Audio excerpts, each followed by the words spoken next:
All right, everyone. Now that we have our workbook, we can go ahead and start filling out our first sheet. So what we want to do first is I actually want to go ahead and add in a title for the, I'm actually going to be creating a budget. And what we're going to do is we're going to go ahead and add the title. So all you got to do if you want to enter in information within your sheet, you just have to click in one of the cells. So if we come over here to A1, and now that I have this cell highlighted, I can either double click it, or I can just leave it highlighted like this, and I can go ahead and begin typing. So let's go ahead and start filling in the name of the budget sheet. So we'll call it monthly budget report. Okay, and then I'm going to click this little line here between A and B, and what that did is it went ahead and extended the column for A to allow all of the letters within this title to be able to fit within column A so that it wasn't overlapping into B.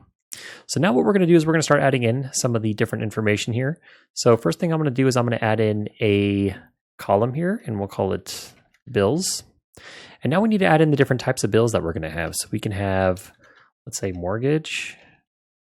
And then I can either click down, or I could just use the little arrow keys on my keyboard as well. So I just press the arrow down arrow. So now let's go ahead and add in food. So I guess that'll just group in. If I really wanted to get granular, I could separate out my groceries and my takeout and stuff like that. But we'll just leave food for now. And now we'll put in entertainment. And then we'll do one more. We'll do dog food / toys. Okay. And the next thing that we can do, actually, that's probably good for now.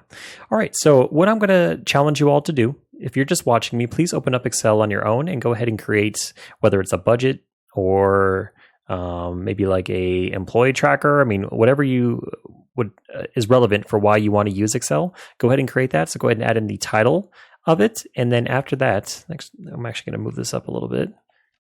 After that, you want to go ahead and add in your first column and then start filling in some of the different information within your column. And once you're done with that, then you can head over to the next video.